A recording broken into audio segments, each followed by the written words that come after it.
তাদেরও বারবার মনে হয়েছে, ইস, এই ছোট্ট ইসরায়েলের সঙ্গে লড়ার মতো অস্ত্র যদি মুসলমানদের থাকতো, মুসলমানরা যদি আগামী পৃথিবীতে 10 বছর পরে, 20 বছর পরে 50টা নতুন খনিজ সম্পদের মালিক হয়, আর তার প্রতিরক্ষা শক্তি মজবুত না থাকে, আল্লাহ তাআলার দেওয়া বিত্তবান হওয়ার সম্পদটাও তার জন্য শাস্তির কারণ হয়ে যেতে পারে। মুসলমানদের মধ্যে অনেক যোগ্য লোক তৈরি হইল, নাসার বিজ্ঞানী হইল, কিন্তু সে যদি মন থেকে মুসলিম না থাকে তাহলে ফায়দা কি হবে? এই জন্য শিকড়ের সাথে সম্পর্কওয়ালা বিজ্ঞানী দরকার আমাদের। 10 বছর, 15 বছর, 20 বছর, 40 বছর, 50 বছর পর একটা প্রজন্ম আসে, যে প্রজন্ম আবার জাতির জন্য, উম্মতের জন্য একটা স্বাধীন সময়, একটা স্বর্ণোজ্জ্বল সময়, একটা সুন্দর সময় আবার উপহার দেয়।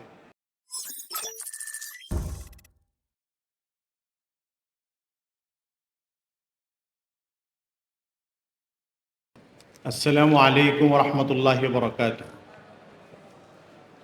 আলহামদুলিল্লাহি রাব্বিল আলামিন والصلاة والسلام على سيد المرسلين وعلى آله وأصحابه أجمعين. أما بعد، فأعوذ بالله من الشيطان الرجيم. بسم الله الرحمن الرحيم. قد أفلح من تزكى وذكر اسم ربه فصلى بل تؤثرون الحياة الدنيا والآخرة خير وأبقى. صدق الله مولانا العظيم. وقال رسول الله صلى الله عليه وسلم: قل آمنت بالله ثم استقم. صدق رسوله النبي الكريم ونحن على ذلك من الشاهدين والشاكرين والحمد لله رب العالمين. রাজশাহী প্রকৌশল বিশ্ববিদ্যালয়ের শিক্ষা সমাপনী ছাত্র বন্ধুদের উদ্যোগে আয়োজিত আজকের এই সুন্দর মোবারক মজলিসে উপস্থিত শিক্ষকবৃন্দ, ওলামায়ে কেরাম, আলোচকবৃন্দ এবং আমার সামনে বিভিন্ন বিভাগ ও বর্ষের ছাত্র বন্ধুরা, আমরা এ ধরনের মজলিসকে একটা বিশেষ পরিভাষায় চিহ্নিত করতে পছন্দ করি, যে পরিভাষাটা কোরআন এবং হাদিস থেকে এসেছে, সেটা হলো তাযকিরের মজলিস। এটার বাংলা অর্থ হচ্ছে মনে করিয়ে দেওয়ার অনুষ্ঠান। মুসলিম পরিবারের সন্তান হিসাবে ছোট থেকে এ পর্যন্ত, বিশেষ করে সংখ্যালঘু না সংখ্যাগুরু, প্রবল সংখ্যাগুরুর ধর্ম ইসলাম অনেক ধরনের সামাজিক বিচ্যুতির পরেও আমাদের সঙ্গে, আমাদের পারিবারিক ভাবে যতটুকু ধর্মকর্মের সঙ্গে আমরা জড়িত আছি, ইসলামের অনেক মৌলিক শিরোনামগুলোর সঙ্গে আমরা পরিচিত, কিন্তু দ্বীনের গুরুত্বপূর্ণ বিষয়গুলো যেগুলো আমাদের জানা দরকার, আমাদের নিজেদের মেজাজ, চিন্তা, চেতনা শুদ্ধ করার জন্যে, আমাদের কর্মপদ্ধতি, আচার আচরণ সুন্দর করার জন্যে, আমাদের জীবন সম্পর্কে আমাদের ধারণাটাকে সুন্দর করার জন্যে, এই বিষয়গুলো বারবার মনে করিয়ে না দিলে, আলোচনায় না আসলে আমরা এই জায়গাটায় আমাদের বিচ্যুতি ঘটে যায়। এই জন্য আমরা নিজেরাও মনে করি, যারা কিছুটা এলবি পরিবেশে থাকার সুযোগ ঘটে, মাদ্রাসা ভিত্তিক পড়াশোনার কারণে দ্বীনি পৃষ্ঠাগুলো, পাতাগুলো উল্টানোর সুযোগ হতে থাকে, মত বিনিময়ের সুযোগ হতে থাকে, তখন আমরাও এই কথাটা বলি যে তাযকিরের মজলিস, যেখানে ইসলামের গুরুত্বপূর্ণ কথাগুলো মনে করিয়ে দেওয়া হবে, এই মজলিসগুলো বারবার জাগ্রত করা দরকার, এবং আমাদের দেমাগ আর মেজাজের মধ্যে ইসলামের মৌলিক বিষয়গুলো, গুরুত্বপূর্ণ বিষয়গুলো আবার যেন আমাদেরকে স্পর্শ করে, এ বিষয়ে সচেতন হওয়া দরকার। এরকমই একটা আয়োজন আজকে ছাত্র বন্ধুরা করেছেন। তারা আমাকে ডেকেছেন আয়োজন করার জন্যে, এবং আমাকে মেহমান হিসেবে বা উপস্থিত যেন হতে পারি এইটুক ব্যবস্থা করে দেওয়ার জন্য আমি তাদের প্রতি আন্তরিক মুবারকবাদ জানাই, শুকরিয়া জানাই। মোহতারাম হাজরিন, আমার ছাত্র বন্ধুরা, ইসলামের বিভিন্ন দরকারি বিষয়ের উপরে আলোচনা করতে গেলে অনেক লম্বা হয়ে যেতে পারে আলোচনা। আমরা সময়ও এতটুকু সময় হাতে নিয়ে বসি নাই। একজন ব্যক্তির পক্ষে একটা বৈঠকে এই গল্পগুলো আলোচনাগুলো সামনে আনা শিরোনাম পর্যায়ের এটাও কঠিন। ছোট্ট কয়েকটা বিষয় পয়েন্টের মতো আজকের যে আলোচনা আমাকে দেওয়া হয়েছে, যে বিষয়, কয়েকটা বিষয় আপনাদের কাছে পেশ করার আমি চেষ্টা করব ইনশাআল্লাহ। আজকে আমাকে আনুষ্ঠানিকভাবে যে বিষয় লিখে দেওয়া হয়েছিল সেটা ছিল উম্মার ভবিষ্যৎ, আমাদের প্রস্তুতি। আবারও বলছি, মুসলিম উম্মার ভবিষ্যৎ এবং আমাদের প্রস্তুতি। উম্মা আসলে কি? ভবিষ্যৎ কথাটা উম্মার সঙ্গে যুক্ত হওয়া, এর সঙ্গে অতীত বর্তমানের প্রেক্ষাপটগুলো যুক্ত হবে, না হলে ভবিষ্যতের প্রশ্নটা আসবে না। উম্মা কি? মুসলমানদের সারা পৃথিবীব্যাপী যে একটা জাতিসত্তা, এটা হচ্ছে উম্মা। আবার প্রত্যেকটা মুসলিম ব্যক্তিগতভাবে উম্মার একটা পার্ট। এই জন্য মুসলমানের ব্যক্তিগত জীবন এবং মুসলমানের সামষ্টিক জীবন, দেশভিত্তিক জীবন এবং আন্তর্জাতিক পৃথিবীতে মুসলমানদের যে জীবন, ভালো থাকা, মন্দ থাকা, আক্রান্ত থাকা, আক্রমণে থাকা, চোখের পানিতে থাকা, রক্তে থাকা, আঘাতের জর্জরিত হতে থাকা এবং বিপন্ন অবস্থার মধ্যে থাকা, এটা যেন বাংলাদেশের এই প্রান্ত থেকে আমরা অনুভব করি। উম্মা হচ্ছে সেই কনসেপ্ট এবং সেই অনুভূতির নাম। এজন্যই সম্ভবত তরুণ বন্ধুরা আমাকে দিয়েছেন যে উম্মার ভবিষ্যৎ আমাদের কি করণীয়। এটার যদি অর্থনৈতিক, নিরাপত্তাগত, প্রতিরক্ষাগত এবং রণকৌশলগত আলোচনা হয়, সেই আলোচনা যাবে আবার আরেক দিকে। ইসলামের সঙ্গে এটা সম্পর্কিত। ইসলাম এমন একটা দিন, যেই দিন তার যাত্রা শুরু করেছে প্রথম দিন থেকেই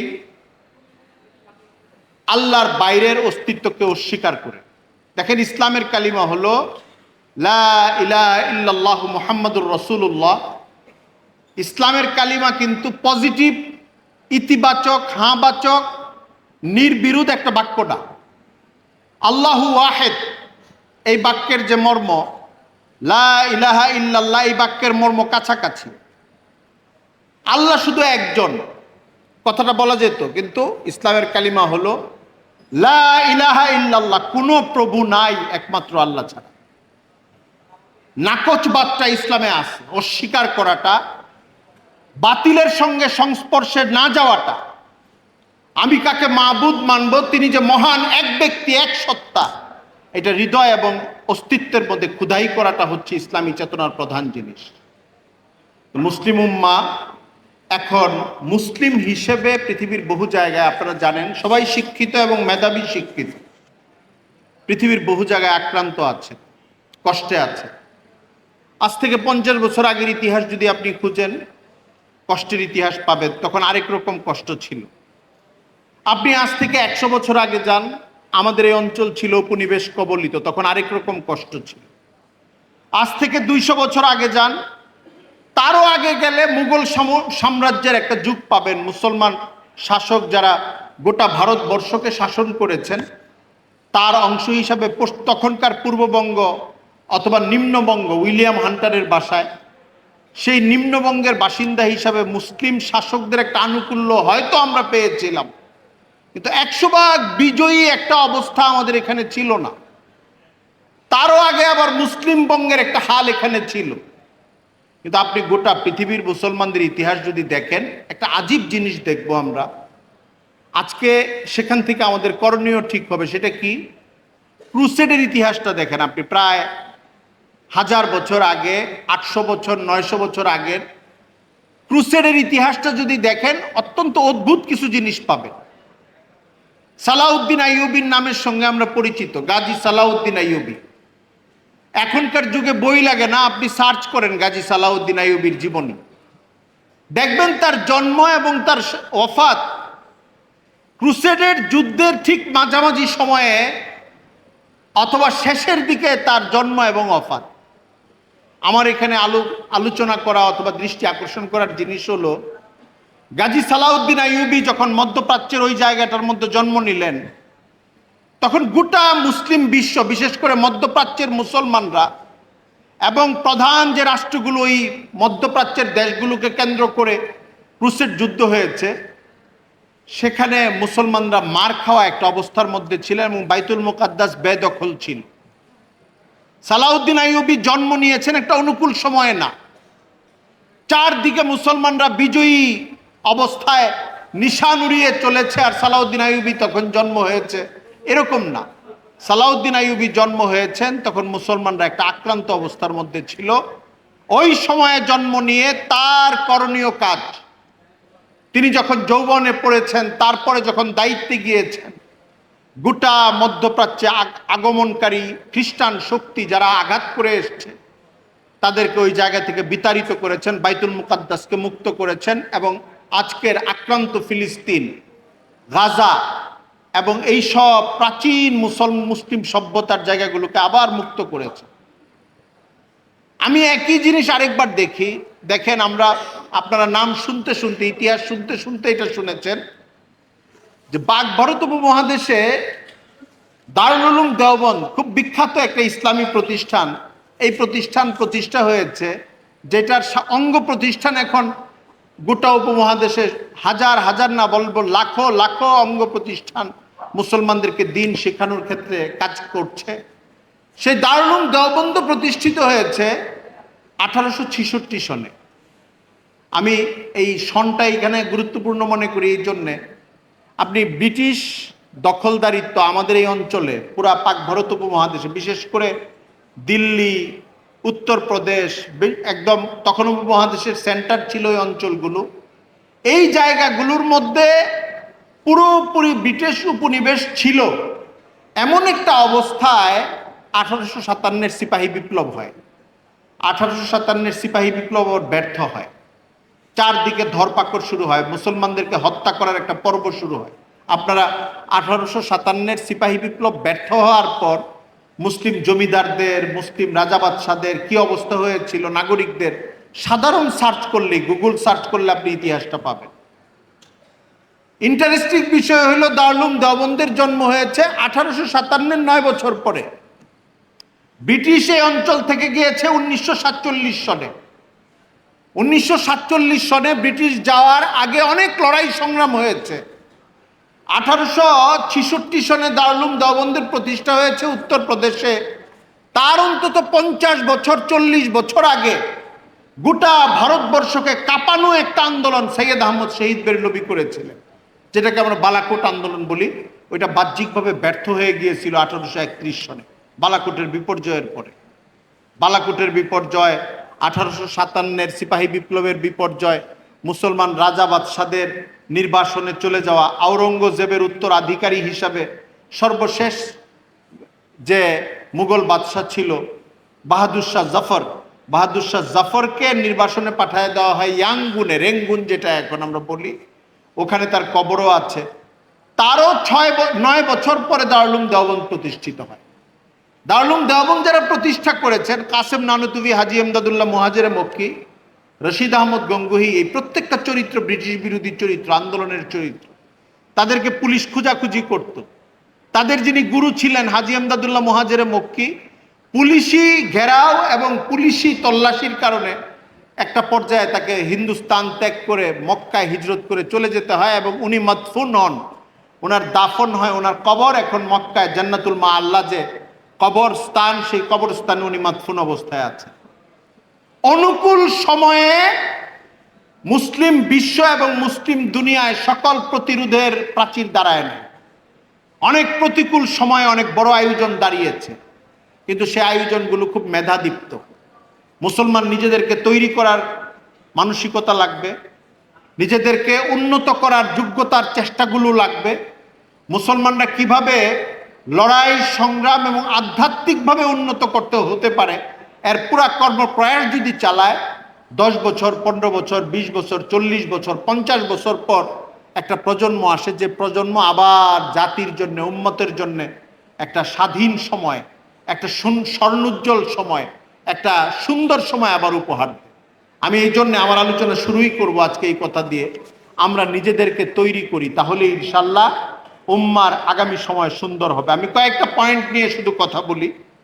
1 নাম্বার, এই যুগের মুসলমানদের প্রধান দায়িত্ব করণীয়, যদি আমরা সামনের উম্মার ভবিষ্যৎ সুন্দর করতে চাই, দ্বীনের উপর অবিচল থাকা। আল্লাহ তাআলা কালামে পাকে ইরশাদ করেন, ইন্নাল্লাযীনা ক্বালু রাব্বুনাল্লাহ সুম্মা ইসতাকামু তাতানাজ্জালু আলাইহিমুল মালাইকাতু আল্লা তাখাফু ওয়া লা তাহজানু ওয়া আবশিরু বিল জান্নাতিল্লাতী কুনতুম তুআদুন। এই কালামে পাকের এই আয়াতের অর্থ হলো, যারা ঈমান আনার পরে অবিচল থাকে, টলে না যায়, বাঁকা না হয়ে যায়, ঈমান থেকে আপুস করে সরে না যায়, ঈমানের উপরে অবিচল থাকে, এক আল্লাহকে মেনে চলে, তার হুকুম বিধান মেনে চলে, তারা মৃত্যুর সময় এবং মৃত্যুর পর ফেরেশতারা তাদের সঙ্গ দেবে এবং আল্লাহর পক্ষ থেকে তারা সুসংবাদ প্রাপ্ত হবে। এই জন্যে আমরা বুয়েটে পড়ি, রুয়েটে পড়ি, মেডিকেলে পড়ি, মাদ্রাসায় পড়ি, অন্যান্য কলেজে পড়ি, অন্য কোনো দুনিয়াবি বিষয় নিয়ে পারদর্শিতা অর্জন করি, উম্মার এই যুগের সদস্য হিসেবে 2026 সনের সন্তান হিসাবে, যখন আমার বয়স 20 অথবা 22 অথবা 25, যুবক হিসাবে আমাদের প্রধান দায়িত্ব হইল দ্বীন এবং ঈমানের উপরে অবিচল থাকা, অটল থাকা। এটা একটা বড় লড়াই, এটা স্বতন্ত্র লড়াই। অনেকে বলেন যে হুজুর আমি তো আসি এটার উপরে, অগ্রসর দুইটা কথা বলেন, সামনের দুইটা কথা বলেন। ইসলামের জন্য ইসলামের উপরে অবিচল থাকাটাই একটা অগ্রসর কথা। আমরা এটা খুব বিভিন্ন দিক থেকে, বিভিন্ন আঙ্গিক থেকে এই জিনিসটাকে রক্ষা করব। ইসলামের উপর অবিচল থাকা আমার নামাজ রোজা ঠিক রাখার ক্ষেত্রে, কোরআনে কারীম তেলাওয়াত করার ক্ষেত্রে, আমার চোখ হেফাজতের ক্ষেত্রে, আমার হাত পা কাজ জীবিকা, আমার কালচারাল লাইন, আমার বিনোদন কনসেপ্ট, সব কিছু এমন হতে হবে যেটা ইসলাম অনুমোদনের সঙ্গে, ইসলাম অনুমোদিত পন্থায় করা যায়। ইসলামের অনুমোদন নাই এমন কোনো লাইনে যাওয়ার সুযোগ আমার জন্য নাই। এই জন্য আমার প্রথম কথা হলো দ্বীনের উপর অবিচল থাকা। দ্বীনের উপর অবিচল থাকার সহযোগী একটা কথা হলো, এই যে কেরিয়ার নিয়ে যেই ভাই কথা বলেছেন, তার কথার মধ্যে কিছু কথা দেখেছি আমি, যেটা কমন পড়বে ওনার সঙ্গে আমার কথা, বারবার তওবা করা। মুসলমানদের জন্য এটা খুব গুরুত্বপূর্ণ জিনিস, তওবা এবং ইস্তেগফার করা। আমরা অনেক সময় হতাশ হয়ে যাই এই জন্যও যে আমাকে দিয়ে তো কিছু হবে না, এত গুনার মধ্যে থাকি, এত পাপের মধ্যে থাকি, আমি কিভাবে কাজ করব। মুসলমানদের জন্য এটা একটা আল্লাহর পক্ষ থেকে আলাদা বিশেষ উপহার। আপনি যে কোনো হালতেই থাকেন, তওবা যদি করা হয়, তাহলে আমার পেছনের ভুল ত্রুটিগুলি ক্ষমা করে আল্লাহ তাআলা আমাকে সামনের সুন্দর জীবনে প্রবেশ করার সুযোগ করে দিবে। তওবা এবং জিকির আসকারের মধ্যে থাকা, দ্বীনের জিকিরগুলোর মধ্যে থাকা, আল্লাহ তাআলার কালামের জিকির করা, তেলাওয়াত করা, আর তওবার উপরে অবিচলতা বজায় রাখা, এটা করলে আমাদের নিজস্ব জিন্দিগি, অবিচলতার জিন্দিগি ইনশাল্লাহ অক্ষুণ্ণ থাকবে, আমরা আশা করি। 2 নম্বর দিক হলো, শিক্ষার সঙ্গে উচ্চ শিক্ষাকে আল্লাহ তাআলার পক্ষ থেকে একটা আমানত মনে করা। এই কেরিয়ার নিয়ে যিনি আলোচনা করেছেন উনি ওই কথাটা বলেছেন, আমার কাছে কথাটা পছন্দ হয়েছে। কোনটা দেখেন, বাংলাদেশের প্রেক্ষাপটে প্রকৌশল বিশ্ববিদ্যালয়ে যারা চান্স পায় তারা মেধায় সর্বোচ্চ শ্রেণীর, আল্লাহ তাআলা তাদেরকে সবচেয়ে ভালো মেধা দান করেছেন স্টুডেন্ট হিসেবে, একটা সাধারণ হিসাবে। এটা সেই মেধাবী মানুষগুলো, তাদের উপর একটা বড় দায়িত্ব হলো তাদের এই মেধাকে এবং কেরিয়ারের এই পর্যায়টাকে, যে আমি কাজের জগতে ঢুকতে যাচ্ছি, লেখাপড়া মাত্র শেষ হচ্ছে অথবা লেখাপড়ার আরও 1-2 বছর আছে, এরপর আমি কাজের জগতে ঢুকবো, এই সময়টাকে নিজের জন্য আমানত মনে করা আল্লাহর পক্ষ থেকে, যে আমাকে মেধা দিয়েছেন আল্লাহ, যোগ্যতা দিয়েছেন আল্লাহ, শক্তি দিয়েছেন আল্লাহ, এবং আমি আগামী পৃথিবীতে জাতির জন্যে, উম্মতের জন্যে, আমার নিজের জন্যে যেটা হালাল জীবিকা, সব কাজ করব, কিন্তু আমার দ্বীনের প্রধান বৈশিষ্ট্যটাকে আমি বজায় রাখবো। আমানতের বৈশিষ্ট্যকে রক্ষা করা এবং বজায় রাখা।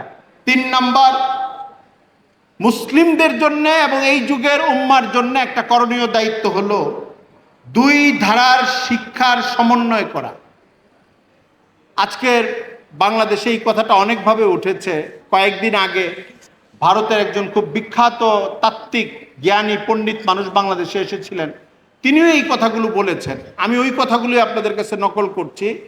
2 ধারার শিক্ষিত মুসলমানদের মধ্যে, যারা দুনিয়ার লাইনে উচ্চ শিক্ষিত, যারা দ্বীনের লাইনে উচ্চ শিক্ষিত, তাদের ঘন ঘন বৈঠক করা, একসঙ্গে বসা এবং পরস্পরের কাছ থেকে উপকৃত হওয়ার চেষ্টা করা। আমাদের জাগতিক শিক্ষার বিশাল ভান্ডার লাগবে, আজকের পৃথিবীতে এটা প্রমাণিত। আবার ইসলামী শিক্ষার বিশাল ব্যক্তিত্বদের দল লাগবে। কিছুদিন আগে, বছর খানেকের মধ্যে ইন্ডিয়ার সঙ্গে পাকিস্তানের পেহেলগাঁও, কাশ্মীরকে কেন্দ্র করে যে লড়াই হয়েছে, এই লড়াইয়ের পরে, এটা আমার চেয়ে আপনারা ভালো জানবেন, পাকিস্তানের আকাশ প্রতিরক্ষাটা ছিল ওই সময় ইন্ডিয়ার চেয়ে অনেক উন্নত, অন্যদের সহযোগিতায় ছিল হয়তোবা, কিন্তু পাকিস্তানের আকাশ প্রতিরক্ষার এই পরিস্থিতির কারণে ওই মুহূর্তে যুদ্ধটা সমাপ্ত হওয়া এবং আমেরিকার পক্ষ থেকে মধ্যস্থতা করা, এই ক্ষেত্রগুলো তখন সামনে এসেছে এবং তখনই আলোচনাগুলো আরো জোরালো হয়ে এসছে। গত 2 বছর 2.5 বছর আপনি গাজায় মুসলমানরা কিভাবে নির্যাতিত হয়েছেন, নিপীড়িত হয়েছেন এবং কত মুসলমানকে শহীদ করা হয়েছে। এই সময় যেই সন্তান, যেই যুবকটা ইঞ্জিনিয়ারিং পড়ছে, আবার তার ভিতরে ইসলামী মনস্কতা আছে, মুসলিম সন্তান হিসাবে অনুভূতিটা জাগ্রত আছে। আমরা যারা বুয়েটে পড়ি নাই, রুয়েটে পড়ি নাই, কোনোদিন পড়বও না, প্রকৌশল বা বিজ্ঞান আমাদের সাবজেক্ট যাদের না, তাদেরও বারবার মনে হয়েছে, ইস, এই ছোট্ট ইসরায়েলের সঙ্গে লড়ার মতো অস্ত্র যদি মুসলমানদের থাকতো, বোমা বলি, আধুনিক সমরাস্ত্র বলি, যা অল্প আয়তনের অস্ত্র দিয়ে অনেক বড় বড় কাজ করে, আমাদের তো এরকম সমরবিদ দরকার, অস্ত্র বানানোওয়ালা দরকার, আসলিহা বানাবে এবং মুসলমানদের পক্ষে সেই অস্ত্রগুলো প্রয়োগ হবে, আমাদের তো ওই মেধা দরকার। এই জন্য আমি খুব গুরুত্বের সঙ্গে বলবো, মাদ্রাসার শিক্ষায় আমরা যারা আছি, যারা দিন শিখছি, তাদের কাছ থেকে দিন শিখবেন দুনিয়ার লাইনের মানুষেরা, কিন্তু দুনিয়ায় যারা যোগ্য হবেন, আমাদের প্রকৌশলীরা, আমাদের বিজ্ঞানীরা, আগামীকালের আমাদের চিকিৎসা বিজ্ঞানীরা, আমাদের চিকিৎসকরা এবং অন্যান্য আরও যত দুনিয়ার লাইনের পেশা আছে, মানব কল্যাণে এবং জাতিকে রক্ষার খাতে যেগুলো ব্যবহার করা যায়, এই দুইটা অংশের সমন্বয় লাগবে। এই দুইটা অংশের যদি সমন্বয় হয়, অগ্রসরতা হয়, তাহলে আক্ষেপগুলো আমাদের বন্ধ হবে এবং আগামীকাল, আগামী সামনের দিন, আগামী দশক অথবা 2 দশক পরে এমন একটা সময় আসতে পারে যে সময়টায় আমরা একদম পুরোপুরি প্রতিরোধের প্রাচীর নিয়ে দাঁড়িয়ে যেতে পারি। আজকে আপনাদের এখানে আসার আগে আমি নিজে নিজে একটা কল্পনা করেছি। কল্পনাটা কি, যে এখন যদি বাংলাদেশে হঠাৎ করে এই খবরটা আসে যে আমাদের 3টা এমন খনিজ সম্পদের কূপ পাওয়া গেছে, একটা থেকে পেট্রোল বা ডিজেল উঠবে, পেট্রোল উঠবে, তরল জ্বালানি, আরেকটা থেকে গ্যাসের যে জ্বালানি সেটা উঠবে, আরেকটা থেকে স্বর্ণের মানে কাঁচামাল উঠতে থাকবে। এরকম 3টা খনিজ ঘাঁটি বা খনিজ কূপ পাওয়া গেছে এবং প্রত্যেকটাই আমাদেরকে 100 বছরের চেয়ে বেশি সময় পর্যন্ত গোটা জাতি ভোগ করতে পারে, তার সমস্ত আয়োজন ওই খনিজ সম্পদের মধ্যে রয়েছে। আমার কাছে তখন মনে হইল যে জাতি হিসাবে ওইটা কি আমাদের জন্য সুসংবাদ হবে না দুঃসংবাদ হবে? বলেন তো দেখি, সুসংবাদ না দুঃসংবাদ? বুঝি নাই, দুঃসংবাদ না সুসংবাদ বলেছেন? দুঃসংবাদ। আমি এই কথাই বলতে চেয়েছি।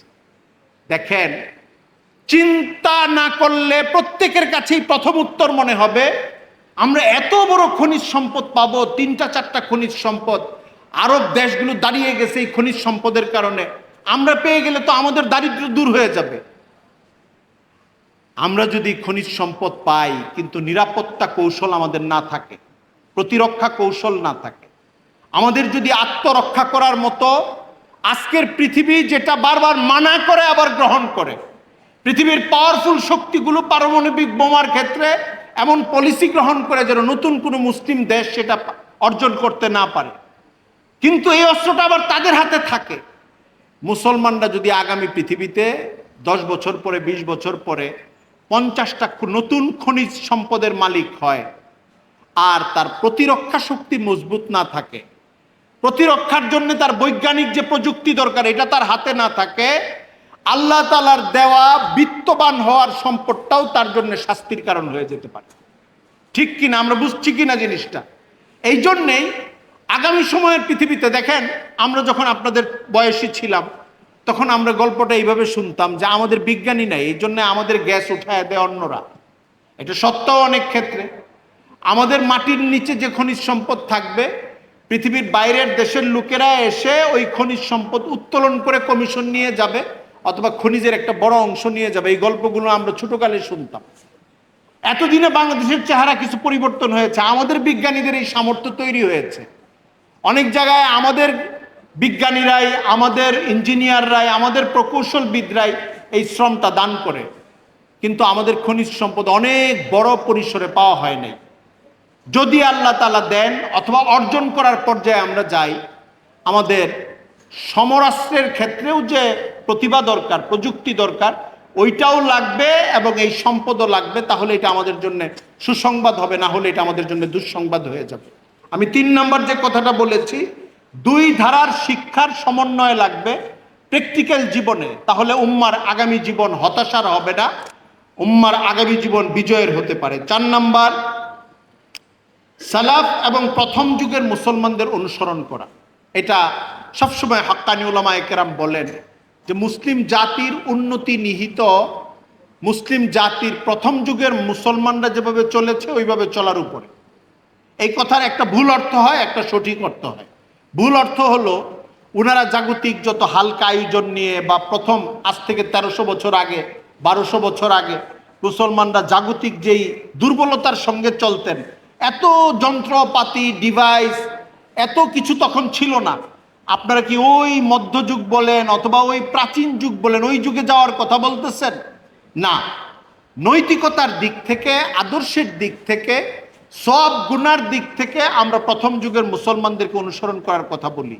এবং ইসলামের এটা একটা মূলনীতি যে ওই বৈধ প্রযুক্তি আপনার নেওয়া জায়েজ, বানানো জায়েজ, উৎপাদন করা জায়েজ, যেটা মুসলমানদের না মানব জাতির জন্য কল্যাণ অথবা আত্মরক্ষার কাজ করবে।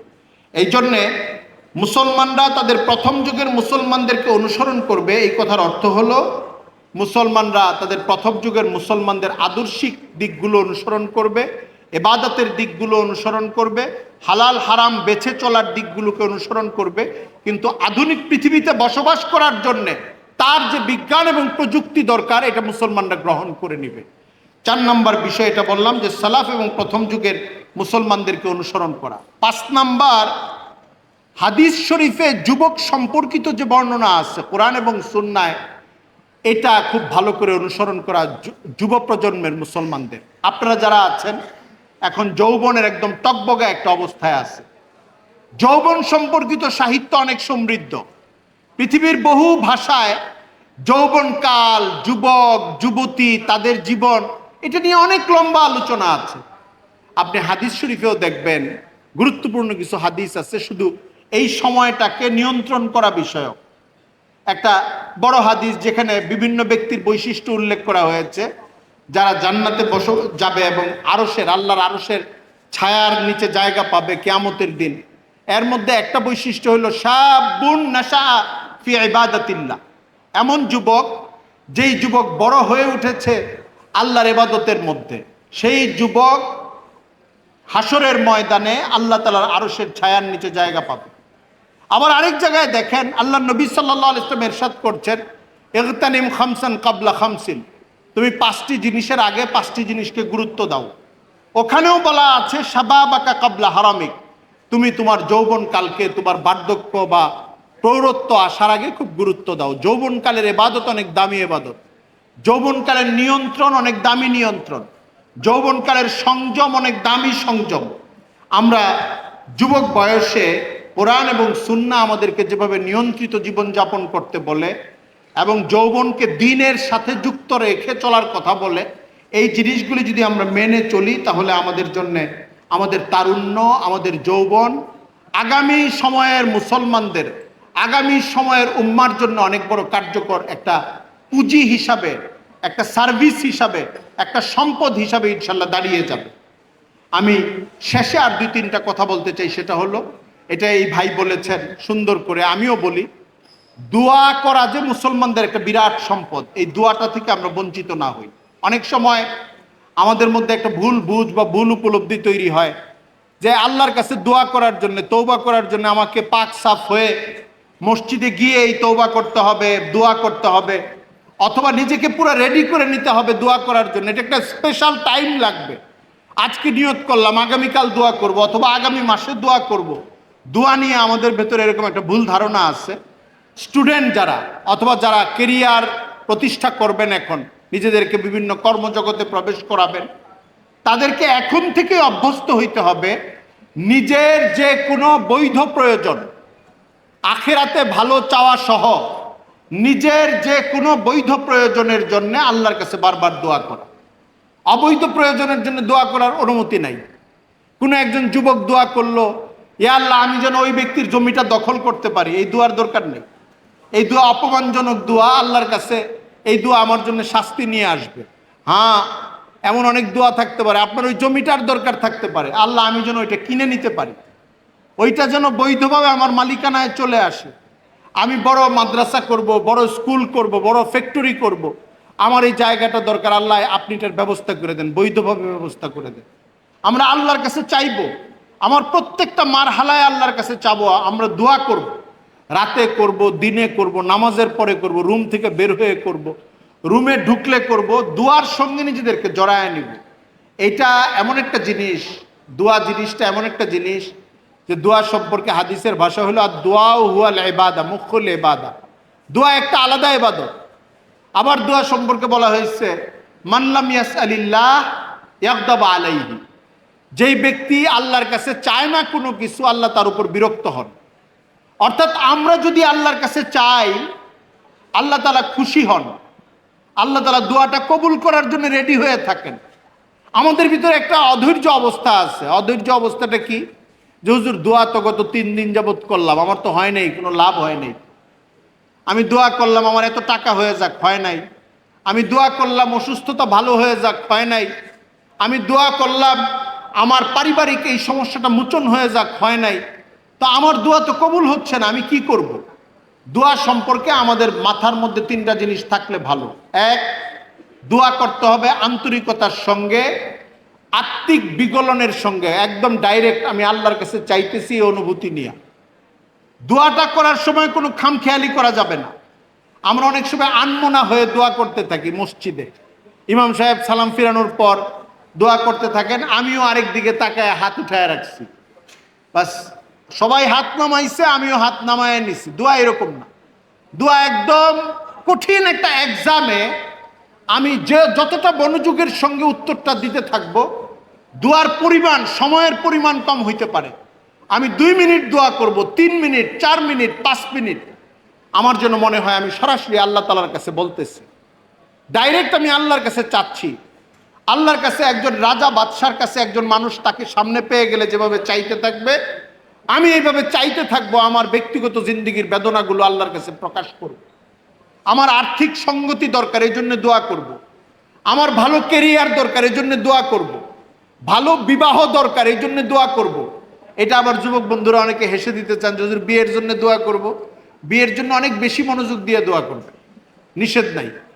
যে আমার একটা ভালো চাকরি হোক, এরপরে আল্লাহ তুমি আমাকে সুন্দরী, নামাজ পড়নেওয়ালি, তোমার ইবাদত গুজার, পারিবারিক জীবনে শান্তি আসে এমন একজন মেয়ে আমাকে জুটায় দাও। একদম পুরা জায়েজ দোয়া, আল্লাহ তাআলা এই দোয়া কবুল করে ফেলতে পারে। এই দোয়া নিয়ে শরমের কিছু নাই। আব্বা আম্মাকে ভয় পেয়ে প্রকাশ্যে করতে যদি ভয় পান, যে বাসায় এই দোয়া যদি আম্মার সামনে করতে থাকি, আব্বার সামনে করতে থাকি, তাহলে তো আবার ওনারা মনে করবে আমাদেরকে প্রেশার দেওয়ার জন্য এই দোয়া করতেছে নাকি, আমরা খেয়াল করতেছি না দেখে প্রেশার দিচ্ছে নাকি। এইরকম যদি হয় তাহলে এই দোয়াটা মসজিদে করেন, বাসায় গিয়া করেন না, অথবা হলের রুমে করেন। দোয়া করতে কোনো নিষেধ নাই। আপনি ডাইরেক্ট আল্লাহর কাছে চাইবেন যে আমার দিলটা শান্তি হয়ে যায়, এমন চেহারা, এমন আচরণ, আর তোমার ইবাদত গুজার, তোমাকে মানে এমন একজন নারী আল্লাহ তুমি আমার ঘরে জুটায় দাও হালাল ভাবে। এই দোয়া আমি অবশ্যই এই দোয়া করতেছি নতুন করে। এরকম দোয়ার মধ্যে গেলে ঘরে যিনি আছেন উনি আমার উপরে রাগ করে ফেলবেন। এই দোয়া আপনাদের জন্য আমি করতেছি, আপনাদের জন্য, যে আল্লাহ তাআলা আপনাদেরকে মিলায় দেয়। আমি যেটা বলতে চেয়েছি সেটা হলো, দোয়ার ক্ষেত্রে আমাদের ভিতরে একটা ভুল ধারণা আছে, হুজুর এত দোয়া করি, দোয়া তো কবুল হয় না, কান্নাকাটি করে করি, দান খয়রাত করে করি, তারপরেও কবুল হয় না। দোয়া কবুল হয় 3টা পদ্ধতিতে, এটা যেন আমাদের মনে থাকে। 3টা পদ্ধতিতে দোয়া কবুল হয়। একটা কি? আমি যা চাইবো তা পাই। আমি চাচ্ছি যে এবার পরীক্ষায় যেন আমি ফার্স্ট ক্লাস পাই, ফার্স্ট ক্লাস পেয়েছি। আমি চেয়েছি ভাইবা হচ্ছে, ইন্টারভিউ হচ্ছে, এইবার যেন আমার নিচে বেতন 2 লাখ টাকা এমন একটা চাকরি, বৈধ চাকরি হয়ে যায়। খুব কাঁদছেন আল্লাহর কাছে, আল্লাহ দিয়ে দিছে আপনাকে, এটা হইতে পারে। আপনি যা চেয়েছেন তা পেয়েছেন। দুয়ার একটা উত্তর এইভাবে আসে। আরেকটা উত্তর হলো, আপনি যা চেয়েছেন কোনো কারণে আল্লাহ তাআলা দুনিয়াতে এটা আপনাকে এখন দিতে চাচ্ছেন না। এটা আল্লাহর ফয়সালা, আল্লাহ জানেন কেন দিতে চাচ্ছেন না। মানুষ আলিমুল গায়েব না, মানুষ সব জানে না। আল্লাহ আপনাকে এখন দিবেন না, এটা কিয়ামতের পরে দিবেন। জান্নাতে আপনার জন্য অনেক বড় কিছু রেখে দিয়েছেন, আপনার দোয়া কবুল হয়ে গেছে, আপনি ওই জগতের মুদ্রা দিয়ে এটার পুরস্কার পাবেন, এই দুনিয়ার মুদ্রা দিয়ে পাবেন না। আমরা অনেক সময় অস্থির হয়ে যাই যে হুজুর এটা হইল না কেন, আমি এই জিনিস মিস করলাম কেন, আমার এত লস হইল কেন। আমি আসলে পরের অংশটা জানি না বলে আমি পেরেশান হয়েছি। এমন দুনিয়াতে অনেক কাহিনী পাবেন, আমরাও শুনেছি কাহিনীগুলো। কি? বিমানের টিকিট কাটা, আসতেছে, বিমানে উঠবে, অনেক লম্বা সফর, তার দরকারি সফর ছিল, বিজনেস ডিল হবে এইখানে, কিন্তু এয়ারপোর্টে আসতে আসতে রাস্তায় জ্যামের মধ্যে পড়ে গেছে, আইসা সে ফ্লাইট মিস করছে। সে কোনো অবস্থাতে এই ফ্লাইটে ধরে আর যেতে পারেনি। সে তো কাঁদতেছে যে আমার তো সব শেষ, সর্বনাশ হয়ে গেছে। এত সৎকা করলাম, এত জাকাত দিলাম, এত দোয়া করলাম আল্লাহর কাছে যে আমার জন্য চাকরিটা হয়, অথচ আমি ফ্লাইটেই উঠতে পারলাম না। আমি যে 5 ঘন্টা সফর করে একটা দেশে যাব, ওইখানে গিয়ে চাকরির ইন্টারভিউ দিব, আমি তো ফ্লাইটই মিস করলাম। উনি কাঁদতেছে এবং আল্লাহর প্রতি অভিযোগ এসে গেছে যে আল্লাহ তাআলা আমার কথা শুনলো না। না, দোয়া করে কোনো লাভ হইল না। এই যে হুজুররা বলে দোয়ায় লাভ হয়, কোনো ফায়দা হইল না। দেখা গেছে আপনি 2 ঘন্টা পরে এয়ারপোর্টে বসে খবর পেয়েছেন ওই ফ্লাইটটা ক্র্যাশ করেছে এবং আপনি জানে বেঁচে গেছেন, ওইখানে বাকি সবাই মারা গেছে। তখন আপনি বুঝবেন যে আপনার ফায়দা হইল না, আপনার দোয়া আল্লাহ তাআলা কিভাবে কবুল করছেন এটা আপনি তখন বুঝবেন। দোয়া কবুল হয় 3 ভাবে। হাদিসের ভাষ্য অনুযায়ী আবু সাঈদ খুদরি রাদিয়াল্লাহু তাআলা আনহু বলেন, দোয়া কবুল হয় 3 ভাবে। হাদিসের ভাষ্যটার তর্জমা বলছি। এক হলো, আপনি যেই বিষয়ের জন্য দোয়া করেছেন হুবহু ওইটা কবুল হবে। আরেকটা কি? আরেকটা হলো ওই জিনিসটা কবুল হবে, কিন্তু ওইটা আপনি পাবেন মৃত্যুর পরে, জান্নাতে মৌতের পরে ওইটা পুরস্কার হিসেবে ওই দোয়ার ওই ফলটা আপনি পাবেন। 3 নাম্বার কি? আপনি যা চেয়েছেন তা পাবেন না, কিন্তু আপনার কিসমতে অনেক বড় কোনো দুর্যোগ বা বিপদ বা সংকট বা আপদ আপনার কাছে আসন্ন ছিল, আসতেছিল, দোয়ার কারণে প্রার্থিত জিনিসটা পান নাই, কিন্তু আসন্ন ঝড়টাকে, আসন্ন বিপদটাকে, আসন্ন সংকটটাকে আল্লাহ কাটিয়ে অন্যদিকে নিয়ে চলে গেছে। এই জন্যে দোয়া করার ব্যাপারে আমরা হতাশ হব না। দোয়া নিয়ে কখনো যুবক বয়সে এই হতাশাটা ভালো হতাশা না, কোনো কাজের জিনিস না, কোনো অভিমানও না। দোয়ার সময় সবসময় আমরা আল্লাহর কাছে দোয়া করতে থাকবো এবং চাইতে থাকবো আল্লাহ তাআলা যেন আমাদেরকে দরকারি জিনিসগুলো দান করেন এবং আমরা দোয়া করার ব্যাপারে কখনো হতোদ্যম হব না। এরপরে নাম্বার ছাড়া কয়েকটা জিনিস বলি। ডিভাইস ব্যবহারে নিয়ন্ত্রিত থাকবো। এটা ওই ভাইও বলে গেছেন যিনি কেরিয়ার নিয়ে কথা বলছেন। সারাক্ষণ মজে থাকবো না। নেট ব্যবহারে নিয়ন্ত্রিত থাকবো। সম্পর্ক একটা নতুন শব্দ, রিলেশন, ইংরেজিতে বলে রিলেশন। আমরা যখন আপনাদের বয়সে ছিলাম এই শব্দ তখন তৈরি হয়নি। তখন বলতো লাভ, বাংলায় বলতো প্রেম, ভালোবাসা। এখন এই শব্দটা পরিবর্তন হয়ে গেছে। গত 12-14 বছর যাবৎ আমি শুনতেছি লাভ আর প্রেম বলে না, বলে ওনার সাথে আমার সম্পর্ক আছে। এখন এই সম্পর্ক যদি বৈধ অন্য কোনো সম্পর্ক হয়, যুবক যুবতীদের মধ্যে আলোচনা হইলে এটা আবার মাইন্ড করতে থাকে, যেটা এই ছেলের সাথে এই মেয়ের আবার কিসের রিলেশন। রিলেশনের অন্য কোনো অর্থই নেওয়া হয় না। এখন রিলেশনের অর্থ আর সম্পর্কের অর্থই প্রেম, অবৈধ প্রেম, যেটা বিবাহ পূর্ব প্রেম। এই ব্যাপারে তরুণদেরকে অনুরোধ করব, প্রতিটা মুহূর্ত গল্প করি, চিঠি দেই, SMS করি, যাই করি, প্রত্যেকটা গুনার সময় যাচ্ছে। হতে পারে এটার কারণে অন্য সংকট চলে আসতে পারে, তারপরে আবার হতেও পারে কেউ কেউ এটার মধ্যে ধরা অবস্থায় আছেন, নিমজ্জিত অবস্থায় আছেন। আমি ঢালাওভাবে পরামর্শ দিব, ডিভাইসের ব্যবহার, নেটের ব্যবহার এবং আমাদের নারী পুরুষ যেটা স্বাভাবিক সম্পর্ক, এই জায়গাগুলোতে আমরা বিবাহ করার আগ পর্যন্ত ফ্রেশ থাকার চেষ্টা করব। বিয়ের পরে কি করব? বিয়ের পরে তার কাছে বৈধভাবে যাব। বিয়ের পরে আর ফ্রেশ থাকার চেষ্টা করব না এমন না, বিয়ের পরে বৈধ জীবন যাপন করব। বিয়ের আগ পর্যন্ত নিজেকে নিয়ন্ত্রিত রাখব, নিজে হারিয়ে যাব না, নিজে ভীত হব না, নিজে সময় এবং ডিভাইসের অপব্যবহার করব না। সর্বশেষ যে কথা সেটা হলো নতুন প্রজন্মের ব্যাপারে আমরা মনোযোগী থাকব। আমরা একটা বয়স পার করে এসেছি। আমি তো আপনাদের দ্বিগুণ বয়স হয়ে গেছে আমার প্রায়। আপনারা যে বয়সটা পার করে এসেছেন এটা একটা অভিজ্ঞতার বয়স। এখন সবাই 20-এর উপরে, আপনার 25, 22, 23 এরকম বয়স। আগামীকালের বাংলাদেশ, আমরা বাংলাদেশ নিয়ে চিন্তা করি। আমরা গোটা বিশ্ব নিয়ে চিন্তা করলে সমাধান করতে পারবো না। আগামীকালের বাংলাদেশ যেন ইমানদার, সৎ, মেধাবী, যোগ্য মানুষদের হাতে থাকে। আগামীকালের বাংলাদেশে যারা তৈরি হবে তারা যেন আল্লাহ আল্লাহর রসুলকে চিনে, কোরআনের সবকটাকে বুঝে, ইসলামের হালাল হারাম সম্পর্কে সচেতন থাকে, দ্বীনের বিষয়টা বুঝে। এইটার পাশাপাশি জাগতিক যে মেধা এবং যোগ্যতা এবং শিক্ষা তার দরকার, এটাও যেন থাকে। যোগ্য চৌকস আগামীকালের বাংলাদেশকে খুঁজতে হলে আমাদের তাদের প্রতিও সময় দিতে হবে, তাহলে আগামীকাল সেই বাংলাদেশটা তৈরি হবে। আমি একটা আক্ষেপের কথা বলে আলোচনা শেষ করে দেই। অনেকে বলেন যে হুজুর মুসলমানদের মধ্যে বিজ্ঞানী নাই কেন, মুসলমানদের মধ্যে বড় নোবেল লরিয়েট এত বেশি নাই কেন? দু একজন যাওয়া আছে, তাদেরকে নিয়ে আবার আমাদের মধ্যে বিতর্কও আছে, নানান আইটেম তারা দেয়ও এমন লোকজনকে। মুসলমানদের মধ্যে বিজ্ঞানী অথবা মুসলমানদের মধ্যে অনেক যোগ্য লোক নাই কেন? এটা নিয়ে একটা ইনফেরিয়রিটি কমপ্লেক্সে ভুগতে থাকে অনেকে, একটা হীনমন্যতা বোধ, একটা মনস্তাপ, হতাশায় ভুগতে থাকে। আমি ছোট করে বলি, মুসলমানদের মধ্যে অনেক যোগ্য লোক তৈরি হইল, নাসার বিজ্ঞানী হইল, কিন্তু সে যদি মন থেকে মুসলিম না থাকে তাহলে ফায়দা কি হবে? এই জন্য শিকড়ের সাথে সম্পর্কওয়ালা বিজ্ঞানী দরকার আমাদের।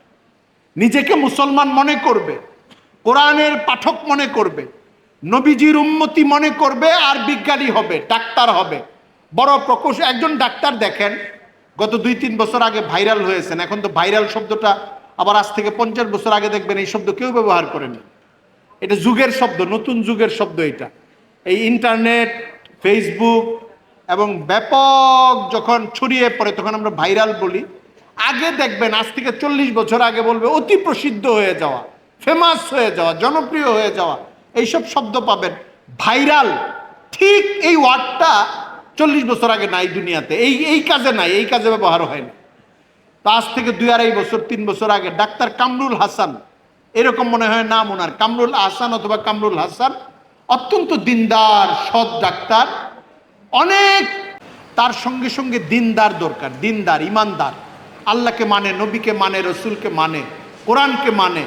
যদি তা না হয় তার মেধাটা আমেরিকার কাছে বিক্রি হয়ে যাবে, তার চিন্তাটা, তার পুরা ফরম্যাটটা সহ অনেক বড় বেতন দিয়ে তার পারমাণবিক বোমাটা উনি বানাবে ইন্ডিয়ার জন্য। আবুল কালাম, আব্দুল কালাম, ওনার দোষ না, ওনার মেধা, উনি ওই দেশের নাগরিক, ওনার মেধাকে মূল্যায়ন করেছে তার রাষ্ট্র। উনি তার পারমাণবিক বোমাটা, পরমাণুর বোমাটা উনি বানাইছেন ইন্ডিয়া নামক রাষ্ট্রের জন্য। আবার আব্দুল কাদির খান যিনি, উনি তার বোমাটা বানিয়েছেন তার রাষ্ট্রের জন্য। কিন্তু মুসলিম বিশ্বের এখন যে উদীয়মান সংকট সামনে, আপনি গাজার ঘটনার পরে 2023-এর 7ই অক্টোবরের পরে গোটা পৃথিবীর মানচিত্র অথবা নিরাপত্তা ধারণাই পরিবর্তন হয়ে গেছে। এখন কার সঙ্গে কে মিত্র, কার সঙ্গে কার কবে লড়াই শুরু হয়ে যায়, কে কার ডান দিকে দাঁড়াবে, কে কার বাম দিকে দাঁড়াবে, এটা অনিশ্চিত। আপনি গত 2-2.5 মাসের মধ্যপ্রাচ্যের রাজনীতি যদি দেখেন, সৌদি আরব এখন কি করবে, সৌদি আরব এটা খুব স্থির হয়ে কেউ বলতে পারতেছে না। তুরস্ক কোন দিকে যাবে স্থির হয়ে বলতে পারছে না। আমেরিকা কার দিকে থাকবে, একদম 100% ইসরায়েলের দিকে থাকবে না ধামাচাপা দিবে কোনো কিছু, এটা পরিষ্কার না। সাউথ এশিয়ায় আমেরিকার রাজনীতিটা কি ইন্ডিয়াকে কেন্দ্র করে হবে না ইন্ডিয়াকে ছেড়ে দিয়ে হবে, এখন খুব ক্লিয়ার না। বাংলাদেশের পররাষ্ট্রনীতি চীনের কাছে 75 ভাগ দেওয়া থাকবে না আমেরিকার কাছে 75 ভাগ দেওয়া থাকবে, এখন এটা পরিষ্কার না। এখন গোটা পৃথিবীতে 2023-এর 7ই অক্টোবরের পরের পরিস্থিতি হলো, কে কোন সাইডে দাঁড়াবে, কার অস্ত্র কার বিরুদ্ধে ব্যবহার হবে, কে কার উপরে ঝাঁপায়া পড়বে। ইরান এখন লড়াই হচ্ছে। ইরান কি আগামী 1 বছরে শেষ হয়ে যাবে, দুর্বল হয়ে যাবে? না ইরানের কারণে মধ্যপ্রাচ্যের বিভিন্ন জায়গা থেকে আমেরিকান ঘাঁটি উৎখাত হবে? এটা ঠিক এখন বলা কঠিন। এই জন্য এই যে একটা জটিল পরিস্থিতি, নিরাপত্তা পরিস্থিতি সারা পৃথিবীর, সাউথ এশিয়ায় আমরা একটা জটিলতার মধ্যে আছি। আমাদের চারপাশ দিয়ে ঘিরে রাখছি ইন্ডিয়া, একদিক দিয়ে মিয়ানমার, আবার চীনের সাথে আমাদের একটা সম্পর্ক আছে, আবার আমেরিকার সাথে আমাদের পররাষ্ট্রনীতির একটা সম্পর্ক আছে, আবার আমেরিকার সঙ্গে ইন্ডিয়ার একটা সম্পর্ক আছে চীনকে চেক দেওয়ার জন্য। আমরা কোন দিকে যাচ্ছি? আমাদের জন্য আমাদের অস্তিত্ব কিভাবে রক্ষা পাবে? বাংলাদেশের মতো দেশ, যেই দেশের মানচিত্রটা অসহায় হয়ে আছে ইন্ডিয়ার কারণে, আপনি গাজা থেকে আমাদের মানচিত্রের রং এবং চিত্র খুব একটা ভিন্ন না। এই জন্য আমাদের অনেক মেধাবী মানুষ দরকার, সংযমী মানুষ দরকার, কৌশলী মানুষ দরকার, যোগ্য মানুষ দরকার। তাহলে আমরা আমাদের সম্পদ নিয়ে, আমাদের সার্বভৌমত্ব নিয়ে, আমাদের অস্তিত্ব নিয়ে যাদের সঙ্গে লড়াই করা দরকার লড়াই করে টিকতে পারবো, অথবা বার্গেনিং করে টিকতে পারবো। পৃথিবীতে 2টা পদ্ধতি টিকে থাকার, একটা হলো লড়াই করে টিকে থাকা, আরেকটা হলো আপনার কাছে পাওয়ার আছে, অপরপক্ষ এটা জানে, আপনি বার্গেনিং করছেন, তখন সে এটার গুরুত্ব দিচ্ছে। আজকে থেকে 2 মাস আগ পর্যন্ত আমেরিকা ধমক দিয়ে যে কাজগুলি করাইতে পারত, এখন পারে না মধ্যপ্রাচ্যে এই কাজগুলো করাইতে। কেন? ইরান তার সঙ্গে কয়েকটা হামলা পাল্টা হামলায় এই জিনিসটা প্রমাণ করেছে যে মধ্যপ্রাচ্যে মার্কিন সব ঘাঁটি নিরাপদ না যদি আমরা হামলা চালাই। এই কারণে মাস্তান হিসেবে তার শক্তি একটু কমে গেছে। বার্গেনিং পাওয়ার থাকতে হয়। আমরা যদি বাংলাদেশে বিশাল প্রযুক্তি আমাদের থাকে, আকাশ প্রতিরক্ষার প্রযুক্তি থাকে, মিসাইলের প্রযুক্তি থাকে, আমাদের খনিজ সম্পদ থাকে, দেশ সাইজ হিসাবে ছোট হইতে পারি, কিন্তু তারপরেও আমাদের যদি নিজস্ব প্রতিরোধ শক্তি গড়ে ওঠে আমাদের বিজ্ঞানীদের দ্বারা, যারা এই দেশটাকে ভালোবাসবে, এই দেশের ইমানদারিকে ভালোবাসবে, আপনি নিশ্চিত থাকেন শুধু বার্গেনিং করার পাওয়ারটা থাকলেই ইন্ডিয়া অথবা 10টা ইন্ডিয়া এসে আপনাকে ধরতে আসবে না অথবা আপনার সঙ্গে লাগতে আসবেন। আপনি নিজে সার্চ করে দেখেন, গোটা ফিলিস্তিন এবং ইসরায়েল, যেটা গোটাটা মিলে যদি যে সাবেক রাষ্ট্রটা ছিল 1948-এর আগে, 1948-এর আগে প্যালেস্টাইন যে রাষ্ট্রটা ছিল, যার বড় অংশ এখন ইসরায়েল, আর পশ্চিম তীর আর গাজা যেখানে মুসলমানরা থাকে, এই টোটাল মানচিত্রটা যেটা সাবেক ফিলিস্তিন, 1948-এর আগের ফিলিস্তিন, আর এখনকার হিসাবে বললে আমি বলবো ইসরায়েল, ফিলিস্তিন, পশ্চিম তীর এবং গাজা, এই টোটালটা বাংলাদেশের 5 ভাগের 1 ভাগ। মানচিত্রগতভাবে, আয়তনগতভাবে বাংলাদেশের, আমাদের এই বাংলাদেশের 5 ভাগের 1 ভাগ। তার মধ্যে ইসরায়েল যতটুক, তাহলে আপনি বুঝতে পারেন তার আয়তন আরও কম, হয়তো আমাদের 7 ভাগের 1 ভাগ হবে। এতটুক সাইজ, কিন্তু তার সমরাস্ত্র, তার কৌশল, তার কূটনীতি, তার বিজ্ঞানের উপরে তার দক্ষতা, তার প্রযুক্তির উপরে তার দক্ষতা তাকে এমন একটা জায়গায় নিয়ে গেছে যে সে সাইজে ছোট, কিন্তু আশেপাশের কোনো রাষ্ট্র তার উপর হামলা করার সাহস পাচ্ছে না, বরং সে যে কোনো রাষ্ট্রের উপর যখন চাচ্ছে হামলা করে দিতে পারছে। বার্গেনিং পাওয়ার থাকতে হয়, নিজের লড়াই করা অথবা আমার সঙ্গে লড়লে তোমার বিপদ আছে, এই পাওয়ারটুক দেখানোর মতো সামর্থ্য থাকতে হয়। আর এই সামর্থ্য কাদের থাকতে হয়? ওই রাষ্ট্রের আন্তরিক মানুষদের থাকতে হয়। ইসরায়েলে আপনিও জানেন, আমিও জানি, ওরা লড়াই করার সময় ওদের নাগরিকদেরকে সৈনিক হিসেবে কাস্ট করতে পারে, টানতে পারে, বাধ্যতামূলক। কিন্তু বাংলাদেশে ওই ত্যাগী নাগরিকের সংখ্যাই কম যে দেশের জন্য লড়বে। নাগরিক, সোলজার না, সাধারণ নাগরিক, বেসামরিক নাগরিক। তো বাংলাদেশে আমাদের ইমানদার, দিনের সাথে সম্পর্কযুক্ত, আমলওয়ালা, চরিত্রবান, আখলাকওয়ালা, আল্লাহ এবং আল্লাহর রসুলের প্রতি তার মহাব্বত আছে, ভালোবাসা আছে, এমন নাগরিক, আবার প্রবল প্রযুক্তি জ্ঞান সম্পন্ন মানুষ, এই 2টার সমন্বয় যদি একসঙ্গে হয়, তাহলে আমরা আমাদের বাংলাদেশ সহ গোটা মুসলিম বিশ্বের জন্য আমাদের সেবাটা দিতে পারব। আপনারা জানেন পাকিস্তানের পারমাণবিক বোমার কিছু সহযোগিতা অন্যান্য দেশ পাওয়ার কারণে তারা তাদের সক্ষমতা দাঁড় করাচ্ছে।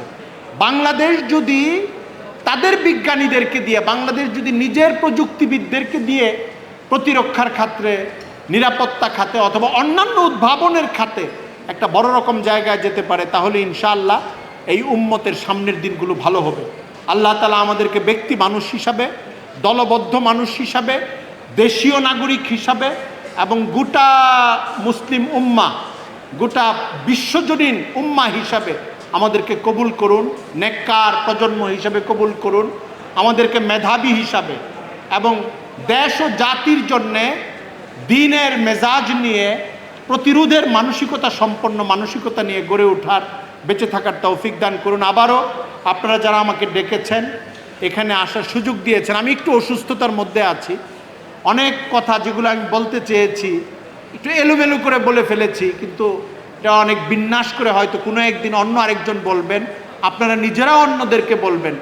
আমাদের শেকড়ের সাথে সম্পর্কযুক্ত, শেকড়ের সাথে সম্পর্কযুক্ত, আমাদের ইমানদারির সঙ্গে সম্পর্কযুক্ত মেধা, প্রতিভা এবং যোগ্যতা দরকার। আল্লাহ তাআলা আমাদেরকে কবুল করুন। ওয়া আখিরু দাওয়ানা আনিল হামদুলিল্লাহি রাব্বিল আলামিন ওয়া মা আলাইনা ইল্লাল বালাগ।